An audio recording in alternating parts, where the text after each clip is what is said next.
From the heart of the nation's capital, this is the evening news. Breaking news starts now. At exactly 7:45 in the morning, Washington time, a quiet set of numbers landed on trading desks in New York, London and Singapore. No sirens, no emergency press conference, just data. But by mid-morning, bond traders, currency desks and national security analysts were all staring at the same conclusion.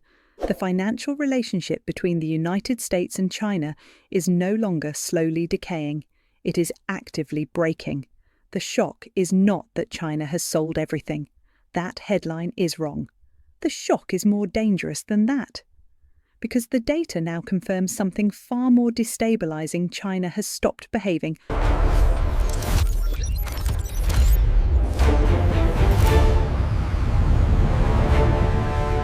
This is where you need to understand the structural shift that almost no headline is spelling out clearly. For most of the past 40 years, the United States did not finance its deficits like a normal country.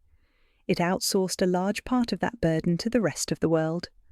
Foreign central banks accumulated treasuries not because they loved American fiscal discipline, but because they needed dollars to stabilize their currencies and facilitate trade. The system worked as long as globalization expanded and geopolitical trust, however fragile, remained intact. That condition no longer exists. According to reporting by Reuters, total foreign holdings of US Treasuries hit a record high in late 2025. On the surface, that looks reassuring. But underneath that aggregate number is a profound reallocation of risk. China is pulling back. Japan is constrained.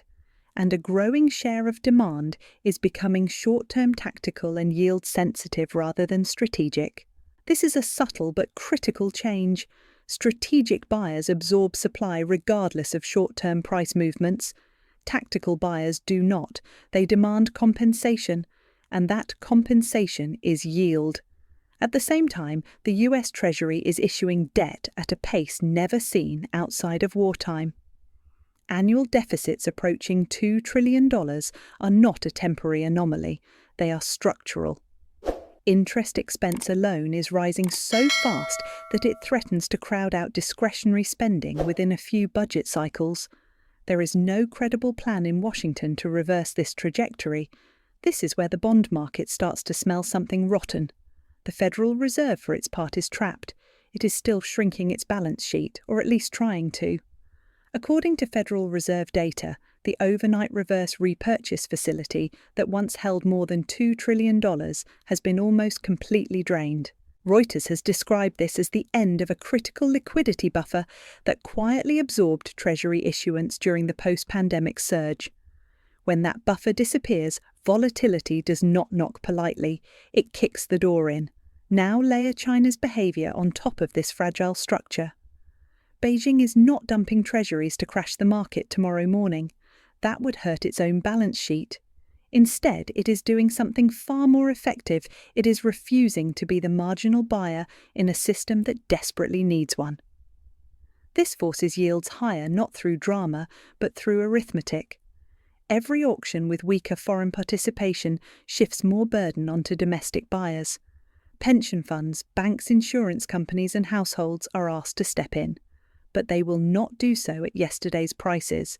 They demand higher returns, especially when inflation uncertainty remains elevated and fiscal discipline is absent. This is why mortgage rates remain stubbornly high, even when inflation prints improve. Long-term borrowing costs are no longer anchored to monetary policy alone. They are anchored to confidence in the issuer. That confidence is eroding. The implications for the US banking system are deeply uncomfortable. According to the Federal Deposit Insurance Corporation, unrealized losses on bank securities portfolios have declined from their peak, but remain significant. These losses exist because banks bought long-duration bonds when yields were low. As yields rise, the market value of those bonds falls. As long as deposits are stable, banks can pretend those losses do not exist. But stability depends on confidence. And confidence is a fragile thing in an environment where funding costs rise, asset values fall, and depositors have alternatives.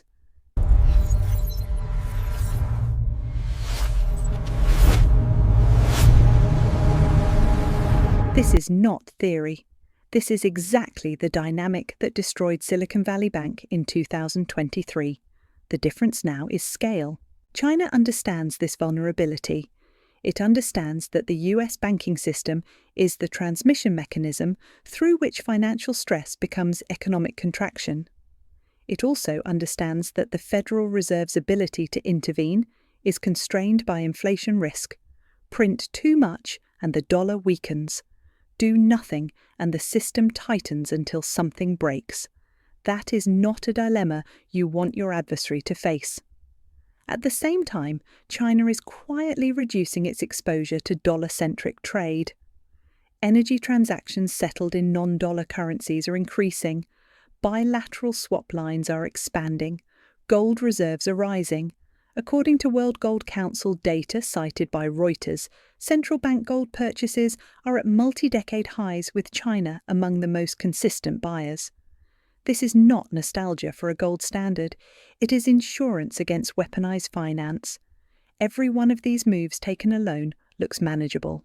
Together, they form a coherent strategy, reduce dependence on US financial infrastructure while allowing US financial fragility to compound under its own weight.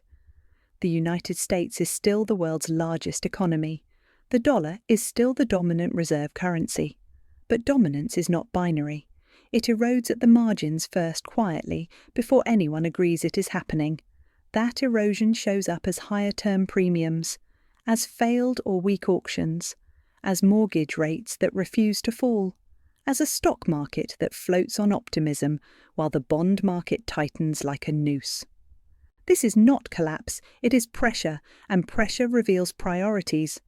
China is signalling that it prioritizes sovereignty over yield resilience over returns and strategic optionality over financial harmony. The United States, meanwhile, continues to prioritize short-term political comfort over long-term fiscal repair. Those priorities are on a collision course. The next phase of this story is not about data releases or monthly TIC reports. It is about what happens when a system built on external financing is forced to internalize its own costs. And when that happens, the question is no longer whether yields rise. The question is how much economic pain policymakers are willing to tolerate before they reach for the only tool left. Because when the bond market finally stops giving warnings and starts demanding payment, the response will not be subtle. And that response will reshape everything. Thank you for listening.